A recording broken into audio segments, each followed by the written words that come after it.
Hey, welcome back. This is part 3 of a Honda Insight repair.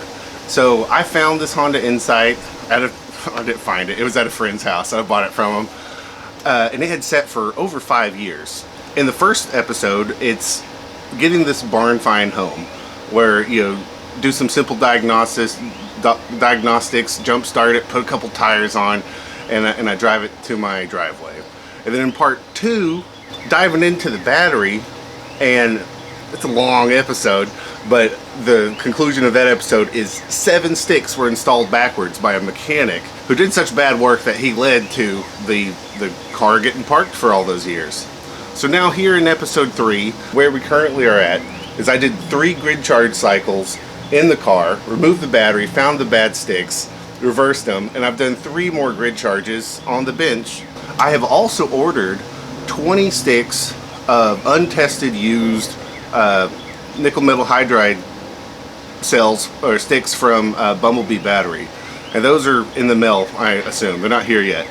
We're about 30 hours into this grid charge, and we're at 172.5 volts. So interestingly enough, when I woke up this morning and it was cooler outside, we're at 173.5 volts. But as it's warming up, it's coming down slightly. And I don't know if that's normal or not, but interesting observation. So anyways, I'm gonna just, for the first test, just unplug it and see where it drops to and settles to. Because when I was messing with it on a stick level, I noticed that a lot of cells that held 0 capacity would still, under charge, they would show, like 1.4 or 1.5 volts, even though the cell was effectively dead and it held almost no capacity at all.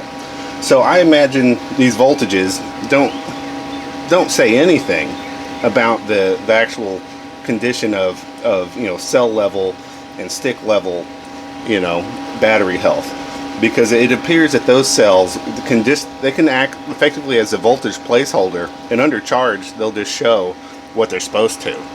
So I'm just going to unplug. Alright, this is sitting now nearly 48 hours.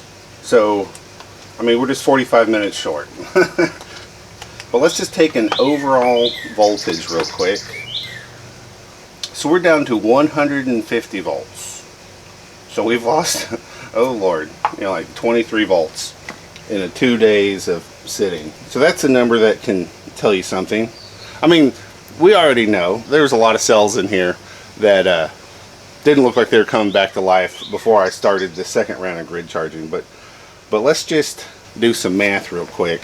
The number you shoot for when grid charging is around 175. So if you have 175 volts and you divide it by 120 cells, your individual cell voltage should be like 1.45 when fully charged, 1.2 nominal, halfway, and then 1 volt per cell when you've used up its usable range, right? So what is 22.5, 23 volts, say 23, divided by 1.45? That's 15.8 stick equivalences of voltage missing. It doesn't actually mean, I mean, it could just be like the capacity of the batteries and some of them are settling, but when there's 6 cells per stick and you're missing over 2 sticks of battery equivalent voltage after a grid charge, I think you can take a good guess that there's some stuff wrong inside. And we already know there's stuff wrong inside. So we're going to take this apart for 2 reasons. One really exciting reason is based off of the FedEx tracking ticket that was emailed to me by Bumblebee. My battery should be here today, so I'd like to get them installed and do some grid charge cycling to them at some point. So I'd like to have this free for all these used untested cells coming in. But also, now's as good a time as ever to look for the obvious voltage discrepancies in the sticks, and then just get those out of the testing cycle. I want to go to individual stick level testing.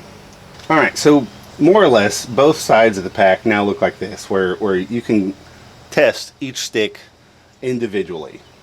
for voltage, at least. The sticks, you know, some of them have a positive in and some of them have a negative in, positive, you know, alternating here. So I'm just going to keep my probes on either side. So some of the voltage will show up as positive, some will show up as negative. Here's what I'm expecting. I had like 12 sticks that I felt were already responding pretty normally. And I put them in these top 2 rows. And then sticks on the bottom row, I thought already had cells that were too far gone. So let's just take a look. So this one here, it's showing up at 8 volts, 8 volts, 8 volts, 8 volts. So far so good. Oh, 6.9 volts. Where'd that 1 volt go? So this stick here, I have it labeled inside the box as stick number 1, and I had some question marks on my initial testing because it was a stick that would get really hot under a 1C charge. You know, using a hobby charger, doing a 1C charge, you know, like the hobby charger can't even supply a 1C charge because 1C is like a charge rate of the battery's capacity. So if these are 6.5 amp hour batteries, a 1C charge should be 6.5. The hobby charger can only supply 6 amps. Anyways, it would get really hot. So there's a problem. But now let's go to these batteries down low that I thought were totally dead. Same problem.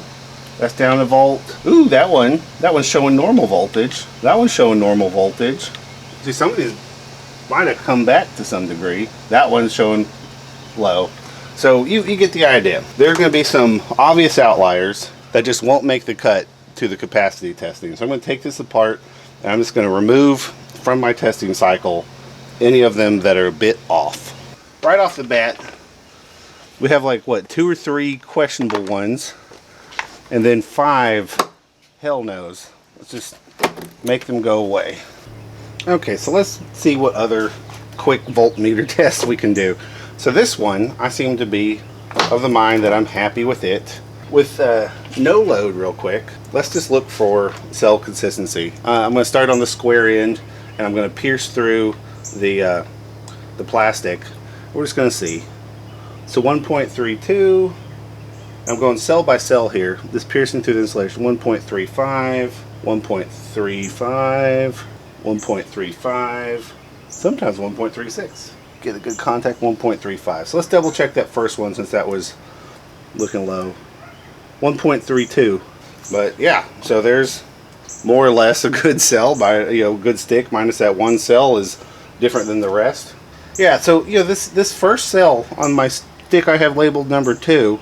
You know, it's just lower, right? It doesn't necessarily mean that it really sucks. We got to put a big load on it to see if it's really bad. Let's just see what that looks like. There are guys with some really high quality load testers, and they can set them, you know, as high as they want. And a lot of people test these at around, you know, 50 amps or something load. And there's a video where they show they have clamps, plastic clamps with screws drilled through it, and they're piercing through the heat shrink like I was, and then they have all these Harbor Freight meters. So they have 7 meters total. So they have 1 meter for each cell, and then they have 1 meter for total voltage, and then they put it under like a 50 amp load, and then they can just watch in real time what each cell is doing, and if one cell is just like falling off faster than the rest, and they can, you know, then they can try reconditioning and see if that changes and not, you know, shit canning the stick. So this is a $20 load tester from Harbor Freight, and I don't think we can expect anything amazing from it, but the Harbor Freight tools, they do work to some degree. We're going to turn it on. So it's sitting there at 8 volts. I hold this switch down and it falls down to 6.2. Okay, so I don't know. I'm gonna have to figure out how I'm gonna test this. But based off of the electrical fire smell, it drew a good amount of amps out of here. So that's cool. All right, I think I have my test procedure sorted out in my head. I'm going to do a 6 amp charge with the hobby charger on a stick. And I'm going to zap them, bring them down, and I'm going to record how long each stick takes to fall to 6 volts. So this should be pretty close to full, so this shouldn't take too long. I have the the load tester here, have a voltmeter here. The voltmeter is measuring inside the handle. So it's already settled down to 8.7. Just hooking this up, 1/10 of a volt has vaporized. And then I have a stopwatch.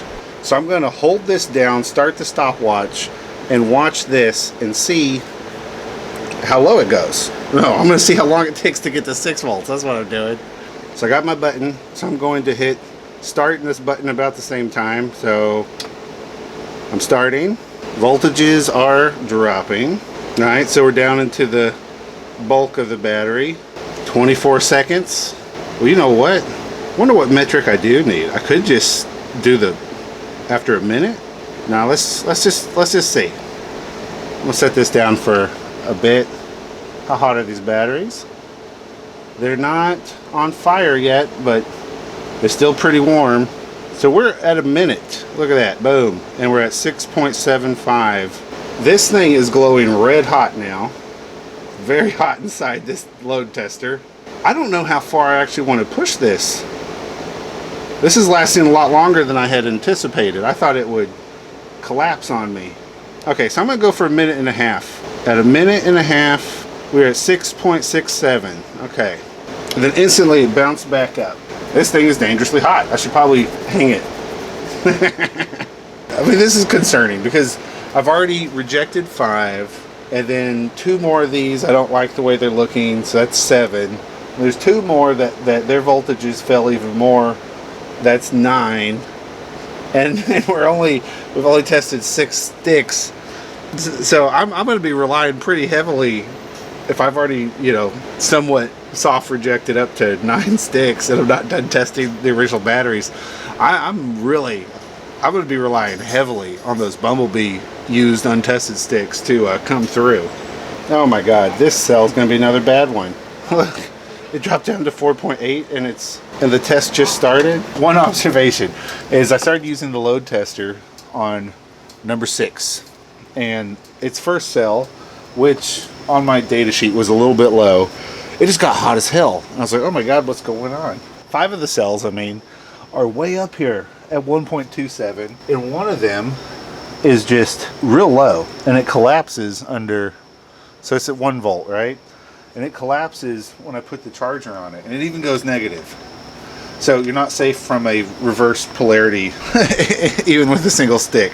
You know, the circuit will just, I guess, force electrons through it and run it backwards anyways. Long story short, I have 8 sticks that might work. Only 4 that I actually like the way they function. But look what finally showed up.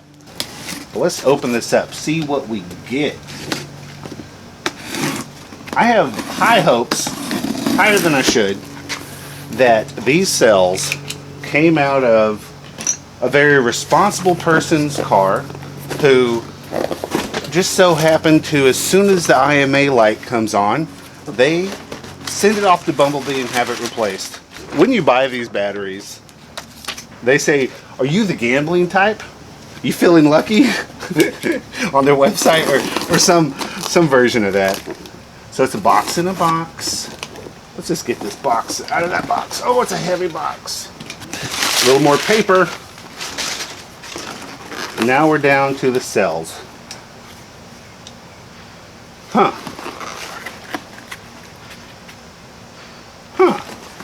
Interesting. Okay. They said that they don't come with the strips, but the strips and the heat shrink are on. Let's just check a voltage real quick. 7.53. Wow. So these, that's it. So they haven't been sitting that long if they haven't discharged. And they're coming with the PTC strip. Oh my god. So maybe this is gonna work out. Wow.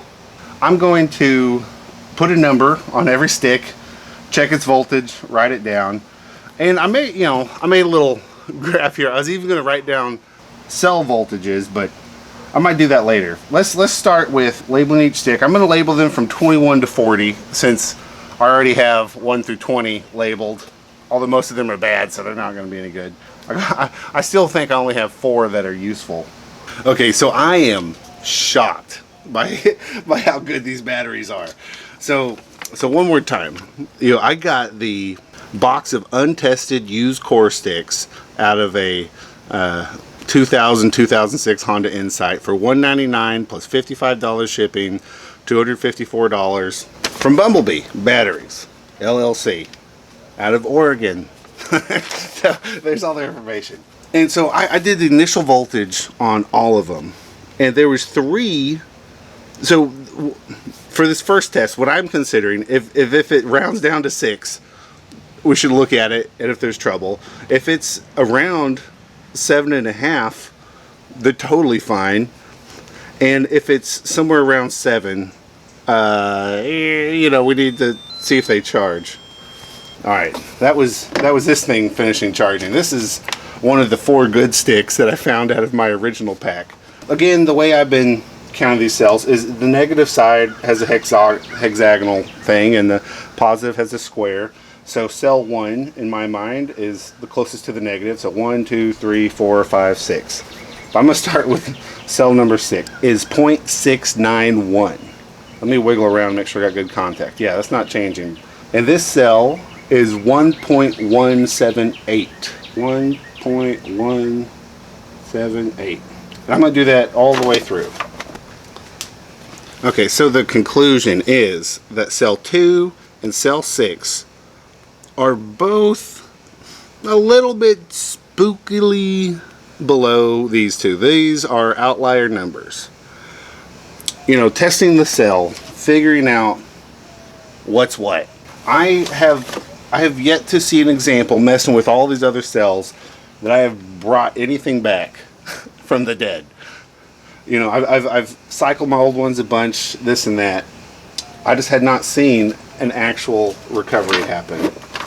So what I'm going to do, just for, you know, shits and giggles, is I'm going to use my little clampy things.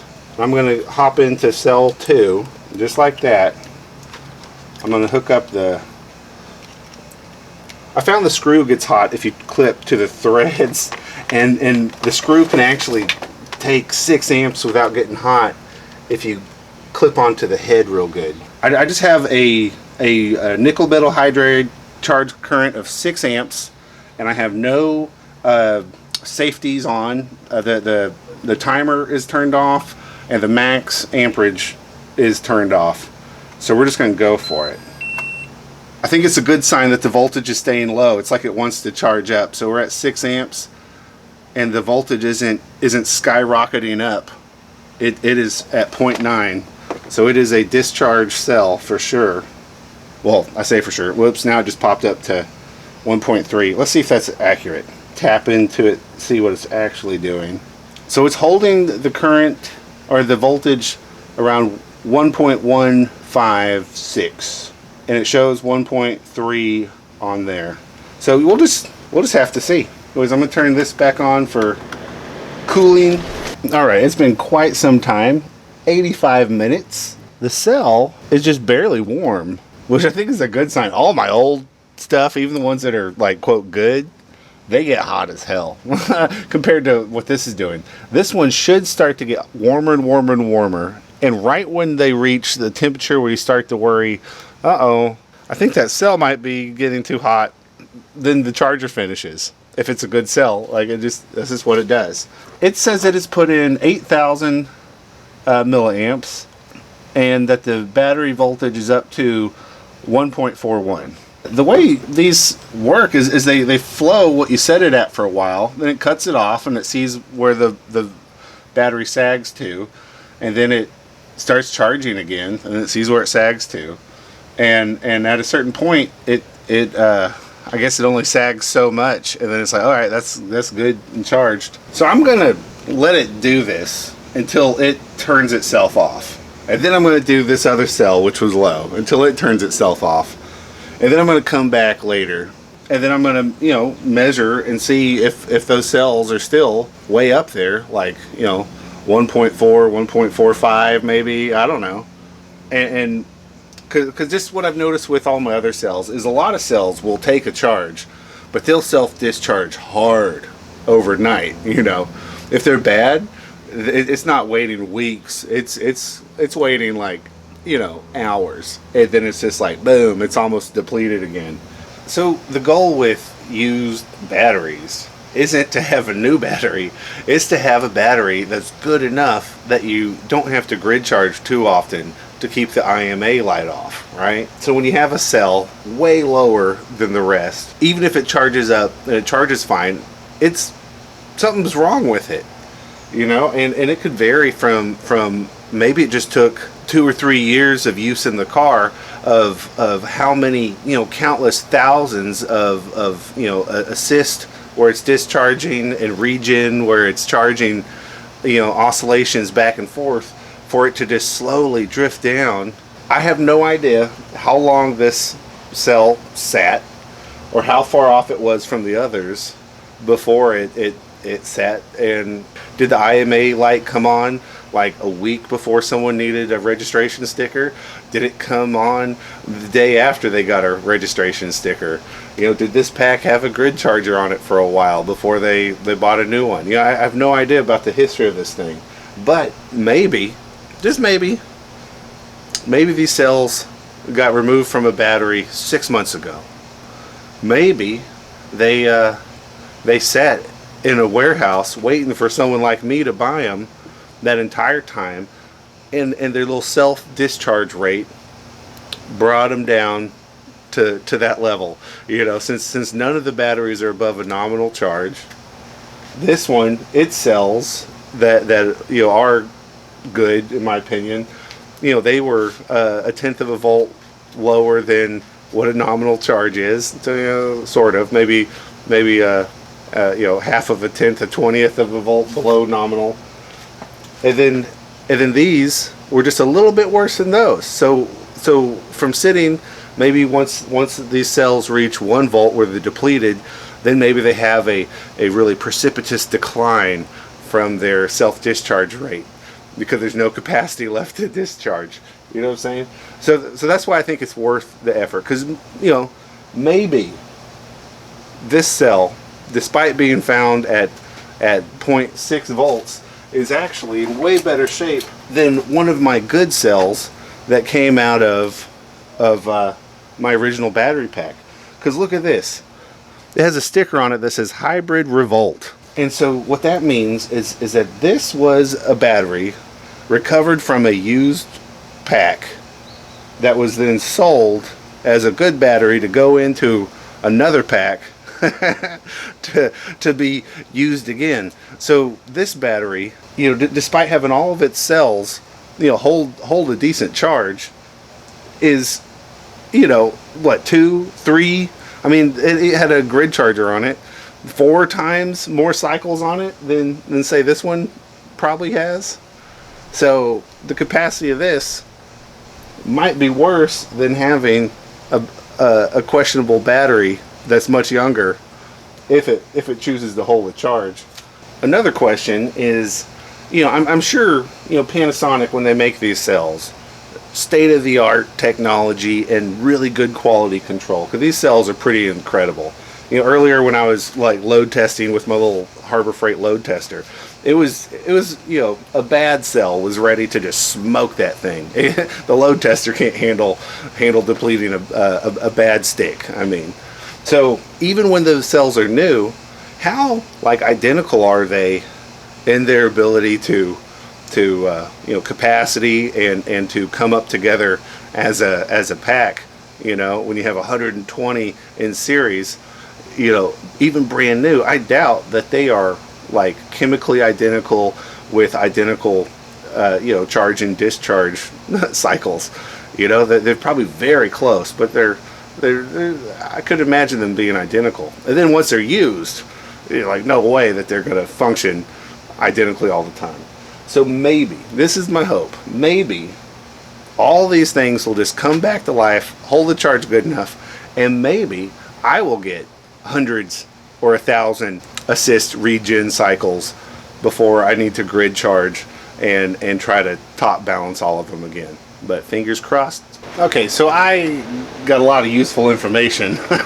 First of all, I'm charging these middle three, and then I'm going to charge this outer one, and I'm not going to charge them in this sequence again. The next stick that has a bad cell, I'm going to charge the whole thing up and try to manually stop it before the good cells are overcharged, and then individually charge the bad cells. And I think that'll save me a lot of time, because this is going to require, this is 1, 2, 3, 4 charge cycles like this, and the other ones I could do 1 charge cycle, long charge cycle, and then, you know, 2 short ones to catch it up, maybe a 3rd short one to balance. I don't know. But here's my data. All the cells that were in like a nominal range, oh, you know, all the sticks that were like a nominal voltage had nominal cells. And the ones that were a little low, say around 7 volts, had 1 bad cell. And the ones that were closer to 6 had 2 bad cells. So in all, I had 8 sticks with low cells and 11 cells with low voltage after sitting an unknown amount of time. And that's, I think that's really good. Honestly, so much better than what I was working with. I think this is going to work. I think I'm going to try to use all these cells, all the new ones, because of what I said earlier. Those old ones are just too old. Well, I'm still trying to charge all these batteries up, but it's going really good. These are all the charged ones. This one just finished to charge. I don't know y'all can see this, but it kills the charge around 9 volts. Once you get it pretty well balanced, it'll automatically shut off the charge cycle around 9 volts, and then it all settles somewhere between 1.4 and 1.45. And then I'm still using my clamps for you know, the cells that were abnormally low. But what I've been doing, trying to avoid, you know, for this first initial balance charge, or trying to get them balanced enough that they can automatically shut off without sending the entire stick into like a, you know, a meltdown where they get crazy hot. I've been cycling, you know, like maybe I'll run it 40 minutes on the 6 amp charge, and then I'll feel it. And if it's not crazy hot, I'll let it go a little bit longer. But eventually, 1, 2, 3, 4 cells are hotter than the rest. Look, you know, I read some article about, you know, what is the charge cycle on a nickel metal hydride battery? How do they work? And what they say is that the heat actually comes from a chemical reaction.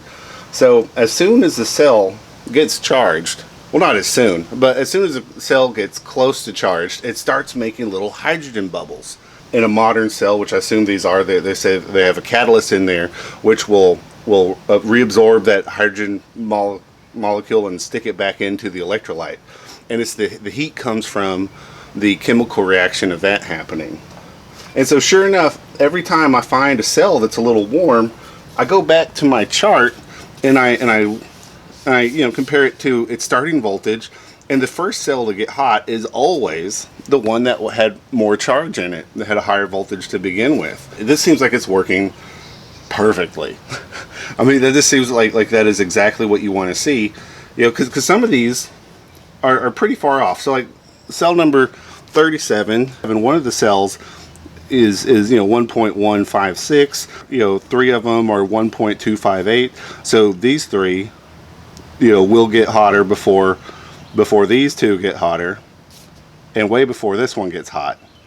And so sort of I've just been, you know, trying to balance with some sort of, you know, combination of direct cell charging and stick level charging, bringing them up to balance without running them into overheat. And then, you know, cycling through a few of them at a time. Like when I was charging all the ones that didn't have you know, a very low cell in it, I'd have 3 of them lined up, and I'd do, you know, 40 minutes on one, 40 minutes on the next, 40 minutes on the next, and I'd go back to the first one, maybe about 20 minutes more, it would start getting hot, and then I'd switch it, you know, and it's going fairly quick, but I am on my 3rd day. So far, these Bumblebee batteries are not disappointing. They seem to have very high capacity. They're taking way longer to charge than my, quote, good cells that I found with the old batteries. So I think these are much younger, much healthier than what I had to work with originally, and it's way less frustrating to work with because they're reacting in a predictable way. All right, so when you're on Insight Central and you're looking at all of the different comments and takes on, you know, cell level work, you know, there's quite a few comments that are like, man, just grid charge it. You'll get, you know, just as good of a result, if not better, and you'll save yourself all this hassle. You know, I'm starting to see the value in that, honestly, because like this taking forever. You know, I've put the number 38 back on again, so we had, you know, 20 minutes per cell that was low. So that's 40 minutes. Then we did a 40-minute cycle, an hour rest, another 40-minute cycle. Then we took a rest, and now we're going at it again, hoping to finish. Whereas, you know, if I just had thrown these all in the pack and put the grid charger on, maybe they all would have balanced out after 30 hours or so. I don't know. But that brings, you know, to the point that the reason why, you know, it now makes sense to me, since I've been messing around with this and feeling the full cells get hot, is since I'm doing nearly a 1C charge here, you know, pumping 6 amps through, you know, the whole stick. You know, that means 6 amps per cell is getting charged. That's you know, dumb charging it. Even though this charger will auto shut off once it gets full, it doesn't have any temperature sensors on it. That's an option that you buy. And I guess if you're using that and you knew your voltages per cell, you'd put the temperature sensor on the highest, you know, state of charge cell before you start charging. So when that cell gets hot, it'll shut it down and protect from some, you know, catastrophic event like, you know, so much gas getting formed inside each cell that the pressure gets so high that it ruptures and vents, and then you lose a cell. But anyways, you know, it makes sense now why grid charging is such a good option. And that's because, you know, like the grid charger I built out of the LED drivers, you know, puts out 350 milliamp hours, and it just seems that even when a cell gets full, 150 milliamps isn't enough to cause some sort of catastrophic runaway event where it would cause the cell to rupture and vent. You know, whatever heat is created after overcharging one of these cells at 350 milliamps is small enough it can just be dissipated with the fan running without any harm, apparently. So, but it's too late to turn around now because I'm almost done with it this style. So I have, you know, whatever, I'm just going to persevere. But probably don't do it this way. I think the grid charging method is much more hands-off. And I bet it works just as good. Maybe, you know, if you had the data like I collected, and you knew that there was, you know, 11 cells that were way low, you could individually charge each of those for maybe 25 minutes and bring them up to some nominal state of charge, and then slap it on the grid charger. But, you know, anyways, I'm just gonna suffer through the rest of this because I made the mistake of thinking I could do it better some other way. So that's what I'm living with it, you know. So yeah. A balance charging, okay? So every square end is on this side, and on the other side is every hexagonal end. So this is the positive. And I've taken a piece of belling wire and I've just run it through every single cell, hooked them both up already on both sides. So I'm balancing the cells. I mean, yeah, no, I'm balancing the sticks. There was not a single spark. So that little hobby charger does a pretty good job getting them close enough that there's not even a power transfer. They're all charged. But I don't believe every single cell is balanced yet. So I have the negative hooked up. I'm going to do a voltage limit just for safety's sake. I'm going to do 9.5 volts. That's way overcharged. Just so I don't totally destroy them if this goes awry.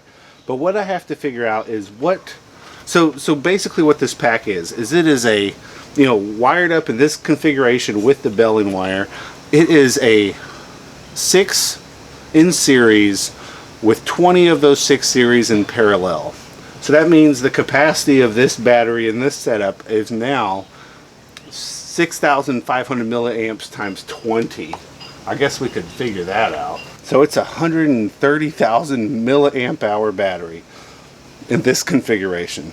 But what I'm thinking is, since the capacity of the battery is so high set up like this, that our trickle charge is probably needs to be 20 times what is normal. So let's just do some math. So 0.35, 350 milliamps times, I got 20, whatever, 7 amps. Does that sound right? Then to play it safe in case this thing, yeah, so let's just see where it's set at right now.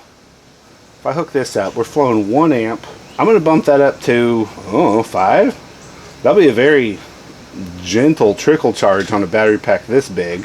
And I'm going to leave it like this until I go to bed. Okay, it's set for a while. Let's see if it did something. 8.13 volts. 8.13. 8.13. What if we try to tap in here? 8.13. 8.13. What does that mean? Why did it go down so much? So I guess it balanced. I'm confused by the voltage drop being, I mean, what is that? It's half a volt across the board. Maybe that's what balancing looks like. I don't know. I don't know what's happening.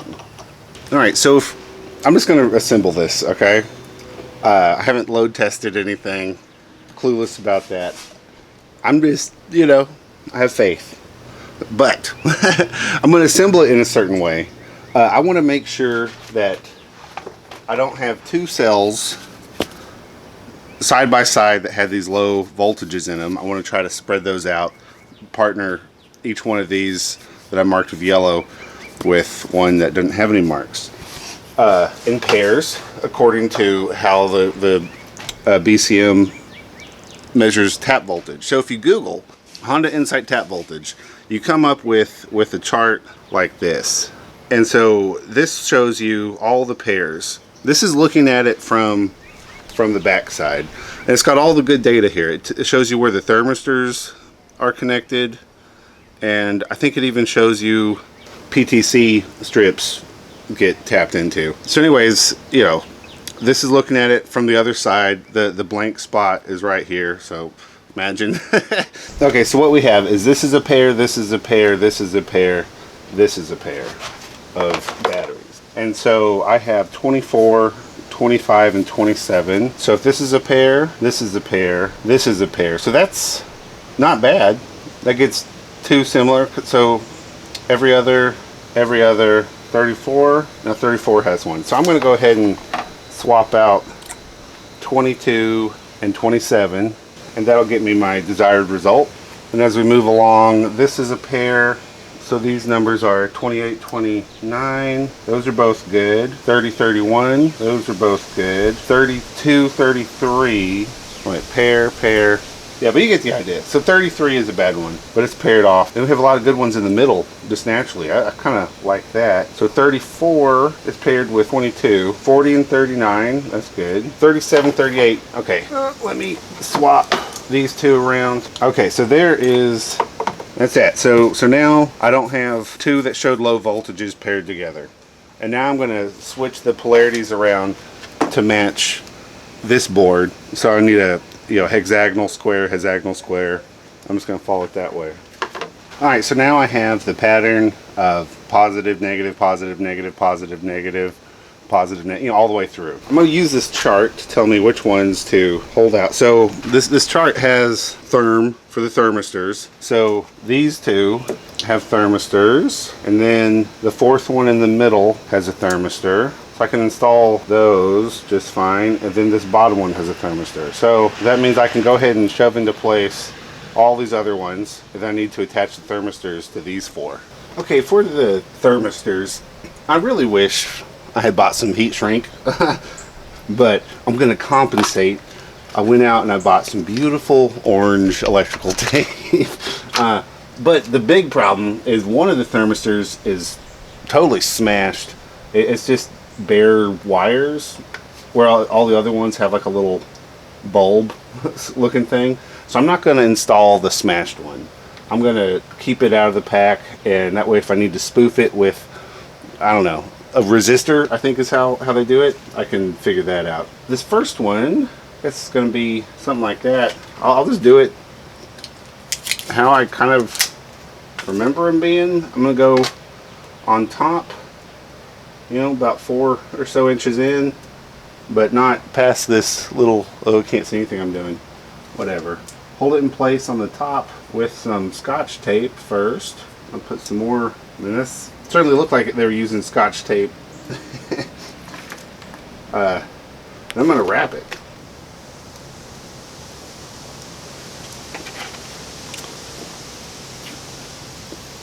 Oh yeah, that looks so professional. Nice. I don't know, this is hillbilly, isn't it? Oh my god. Alright, so that will be how I do it, I guess. That looks like shit. Whatever. I guess no one will see it. Alright, so there's little notches on the top. That's why these go on the top, so they don't get destroyed as you insert them. The battery case has a spot for them. So let's just shove these in. Ooh, don't want to smash them. Then we'll do some cable management. The clips off. Those all come up here. I'm just going to square up all these. Just a smidgen.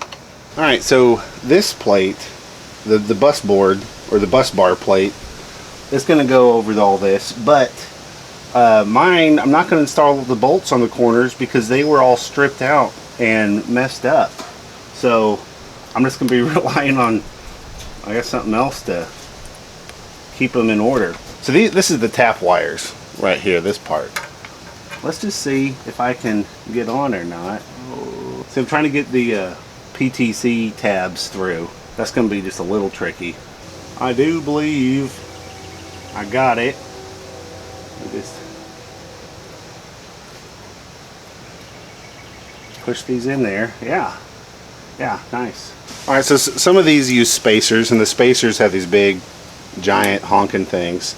You know, right now with nothing connected, the battery's totally safe. Can't find more than, I guess, 8.12 volts or something. But as soon as I get a few of these connected, then we'll be up to, some of these might be able to find 16.3 almost volts. And then once we connect the other side, we'll be getting pretty high with, I'll push that one in where I can find it. I'm pushing the battery from the back side so it meets this. We're not in the danger zone yet, but we'll be getting there pretty soon voltage wise. I need to get more careful. Put on the old kitchen gloves. I don't know. So now we have all these screws to put in, and then we also need to hook up the PTC wire. The short one goes to the first, and the long one goes to the last. So you know, it's like it more or less does that. I need to install all these before I can run the cable across the top and install it there. Let's see how this goes. Screw in. Oh my god. There it is. There's one started. These are all stripped out. This is such a nightmare. Okay. Not too crazy tight. Just a little bit teensy tight. Gonna do that 1,000 times. Alright, so let's make this connection here. I'm gonna connect it first and then do the cable management. Little tiny screws. Big old clumsy fingers. Not too tight, just a little. And then shove the cable down in there. Make the bend and come around this way. And before we get too far, let me go ahead and connect this bottom one down here. Alright, so I'm going to angle this one up like that as I tighten it. Boop. And we'll just stuff this cable in here, and it will also come this way, up and through. Maybe some zip ties later, but looks good. Now let me just finish the rest of these screws. I got all those done. I double checked everything. It's adequately tight. So I'm gonna go ahead and put this cover on just as safety. Oh look, it's still under warranty. And so far, keeping everything in bags for a couple weeks has prevented me from losing anything, so that's nice. I just want to get this on just to be cautious, you know, so when I'm reaching around I don't accidentally, you know, touch something I shouldn't. when I'm on the other side. I don't know. I think they did a good job designing this battery pack for safety. The way they split the pack up with the switch and all sorts of things. Some people say you'd have to be stupid to shock yourself on this, but I say, hold my beer. You got no idea. I never know when I'm about to be reckless and stupid. Let's go ahead and clip these in place. Alright, let's go ahead and pop these spacers in there. Just doing one at a time, one-handed. Make sure I don't touch anything. Alright, so then we got the front cover with the switch. I'm going to go ahead and just make sure the switch is flipped off. I don't have the red plastic clip for keeping it off. So I'm just going to be, you know, cautious as I can be. Just sort of make sure I'm not smashing anything. Yeah, nothing's in the way. That looks good. All my spacers are still where they're supposed to be. That looks good. So I'm going to go ahead and install these long bolts. I'm doing the old one-handed thing again. I don't know if doing it one-handed is... I mean, what they say the risk is with the high voltage is it going through both your hands and passing through your heart. And then that stopping your heart from beating, because it'd be a massive electrical disturbance. And we'll tighten this up a bit, not too much. I like that. Like that. Like that. I like that. So now we've got little rubber booties. Let's cram those in if we can. Whoops.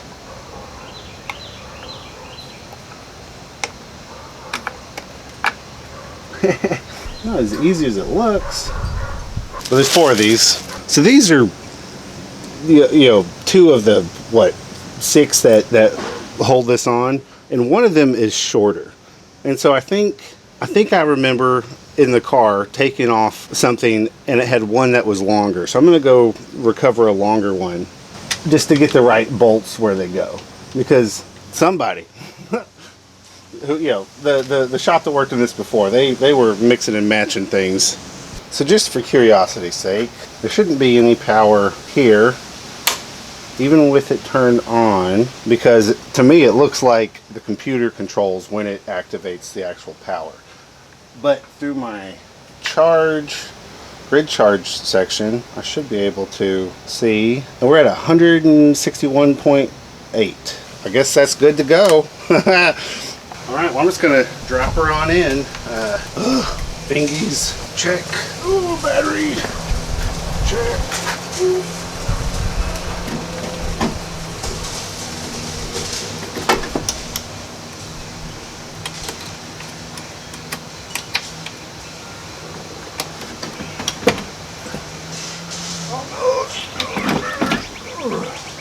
Yeah, woo! Just like that. Oh, earlier when I was looking for the long one, I couldn't find it. I stuck it back in here. Oh well. I wonder if I should swap that out. This one's like stripped out and stuff. Shit. Yeah, I'm gonna go ahead and swap these out. I'll back out of the car again. I think it's important to have the right bolt on the ground. Because they're not that different, but they're different enough.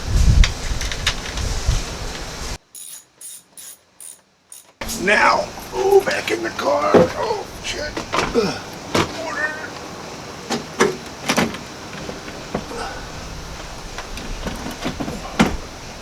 Okay. Alright, so I have got it reinstalled, you know, to the point where the little hump is put back together. Everything's bolted down and plugged together. I don't know. I think we're down to trying it. I just hooked up the 12-volt battery in the engine bay.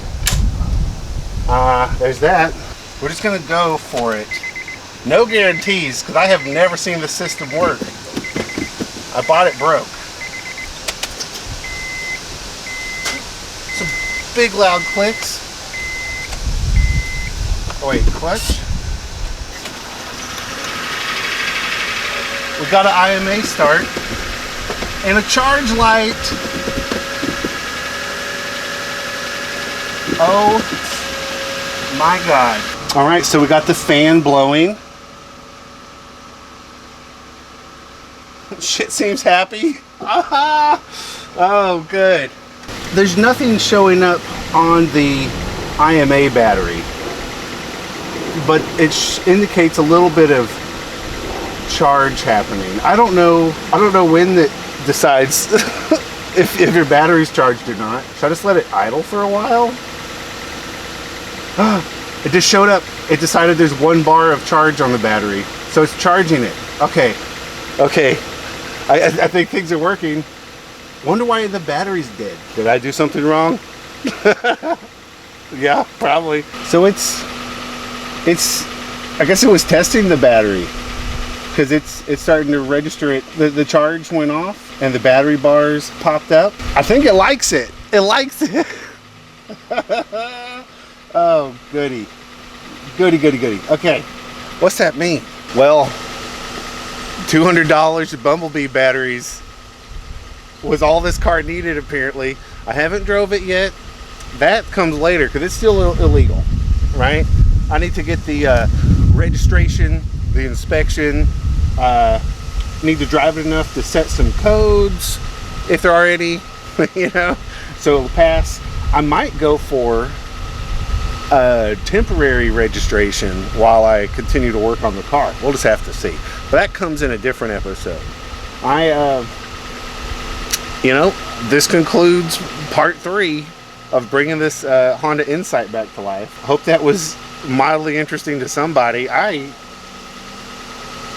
really surprised. That was a good $200 plus shipping, $250 investment from what I can tell right now. Maybe as we drive, it'll turn out they have no capacity or whatever, but everything seems happy.